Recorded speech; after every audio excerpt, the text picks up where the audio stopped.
angang se koi next di ko mathang se koi na jing do isi kaino exercise 1.1 gi question number 1 ko class 10 gi ni ko aduga roman number 4 ba khoi hor khren tra mathang di khoi roman number 5 si jing thoksi roman number 5 si su ngasai mathang si ka sam manai ko roman number 5 si da man hai se kari no ma gi roman number 5 se irex ko p x की value में पीरी माने क्या no पीरी से 2x cube को अदुगा plus 3x plus 1 high दिवस इधर कोई की dx की वैल्यू कनानो 2 प्लस x है सिसिना डिवाइड तो रोबो मतुंग दा मागी क्वेश्चन एंड द रिमाइंडर पुथो है बको अदो कोई क्वेश्चन एंड द रिमाइंडर से पुथो जिंग से को ओके कनाना डिवाइड तो है बनो dx की वैल्यू को कोई सॉल्यूशन लागसे 2 प्लस x है सिना 2x cube plus 3x plus 1 से सीधा डिवाइड तो सी बको सीधा डिवाइड तो मतलब दा हान बदा कोने लइसे कइनो का हान बदा कोने लइसे ओके आइने अंक मसा सिनबसे सोई गिब्रा 4 ओके ये 2 प्लस x है बसे कोई x प्लस को सीधा ही कनम तक सिमदोक चलम के 2 प्लस x है बसे कोई x प्लस 2 है को सुम्ब्राइन है से x आई अंक सिनब छोय ब्रो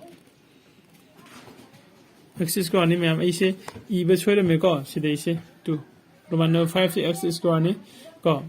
कमसा सिनब दे मुनि सिन ना जदे होरेन छोय कनी को ऐसे x स्क्वायर x स्क्वायर ने दे सीधा x खतंग सले ना ट्रा x के x हो रहे x को स्टार ने 2 ना 2 को 2x ना सीधा x ना पूरी रगदी 2x स्क्वायर तारा ने को अदुगा प्लस 2x ना 2 तो पूरी रगदी 4 क्या तारा 2 2 जो 4x तारा देखो अदुदी कोई ना कनोगी मतुंगिना सीधा कोई डिवाइड तौबगी मतुंग इना मखागे से कोई माइनस की साइन न को लोइना मल्टीप्लाई तौरे हाइबगी कनो से निसिंग कांदा सीधा माइनस लागदी मथकी प्लस ने प्लस माइनस 0 तागरे नट्रा अदो सीधा माइनस लागदी सीधा x अहुम लेरे सीधा x मरी लेरे अदुदी माइनस x अमा लेम होरनी सुमि को अदुगा प्लस 1 अमगा ले हो देखो अदुदी हजे कोई सीधा x अमा ले अदुगा सीधा x ने देखो माइनस x ले रहे अदुगा माइनस 2 ले रहे देखो अदुदी मसागी तो इन्हें सीधा माइनस में कोई ने लाए खलेगदी माइनस इन्हें सीधा मल्टीप्लाई तो दे प्लस तार ने ट्रा माइनस x का प्लस x का कैंसिल को अदुई मतुंग दा सीधा माइनस इन्हें सीधा मल्टीप्लाई तो सिलो प्लस तारनी को प्लस तारनी अदुदी मथा किसी तो प्लस 1 नी मखाई से प्लस 2 नी अदुदी कोई सीधा 3 सिनेमा की रिमाइंडर होइना लानी देखो 3 सिनेमा कोई रिमाइंडर होने लानी अदुदी मखा ताबदो खोनि जिंगबा जाइसे कसा खोनि मानु पुथोवाइसे करिनो को मानु पुथोवाइसे देन हामदो क्वेश्चन एंड द रिमाइंडर पीरो हारे को अदु देन कोई क्वेश्चन सिदी करी ओरे क्वेश्चन से इक्वल टू आदेसी लेरे 2x - 1 सिने क्वेश्चन ओरे अदुगा मागी रिमाइंडर दी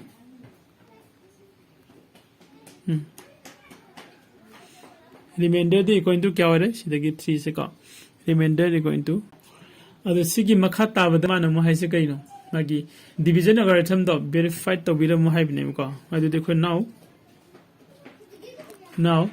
कोई की नंगी डिवीजन को डिवाइजर इनटू कोई की मसागी डिवीजन एल्गोरिथम की फॉर्मूला की मतुंग इन को डिवाइजर से इनटू क्वेश्चन को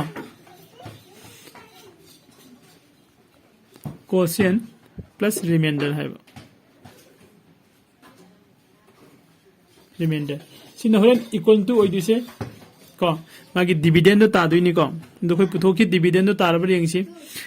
डिविडेंड से कोई सिदा सिगिसिनि डिविडेंड से कोई 2x square plus 3x plus 1 सिनि को अदो होजे कोई डिवाइजर कनानो डिवाइजर दी x प्लस 2 नि को अदुगा क्वेश्चन दी कनानो 2x minus 1 ni remainder दी कनानो remainder दी 3 नि को सी होला सी जिंगसी सिना सिदा मल्टीप्लाई तौरदी 2x स्क्वायर तारे प्लस सिना सिदा मुको मल्टीप्लाई तौरदी x ना -1 दा मल्टीप्लाई तौरदी को x तारे को सी प्लस नते को मैम -x तारे देखो 2 ना मुको 2x दा मल्टीप्लाई तौरदी प्लस 4x तारे को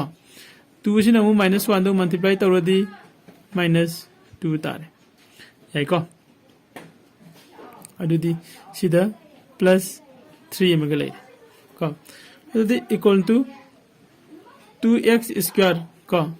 ऐसे x ने माइनस ने सिना x प्लस है दी पॉजिटिव x ने मरी ने सिना नेगेटिव न अमनी अदुदी प्लस माइनस तौरदी क्या तारे को 3 को प्लस 3x सुमे को अदुगा 3 दगी 2 माइनस तौरगदी प्लस 1 को हाइबदी करी वरे सिदा कोई डिविडेंड फंगे हाइबनी बात डिविडेंड से को फाइन तो रखने डिविडेंड फंगबनीना सिदा कोई करी हारम यारे हेंस को वेरीफाई अरे को सिना कोई रोमान नंबर 5 ने को रोमान नंबर 5 से स्वाद लो सिले नेक्स्ट कोई रोमान नंबर 6 समु जेंग मिनसे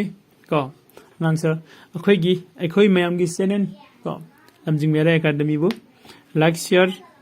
एंड सब्सक्राइब तो कॉपी को अखोई नेक्स्ट की क्वेश्चन नंबर रोमान नंबर 4 दा कोई मु उनसे को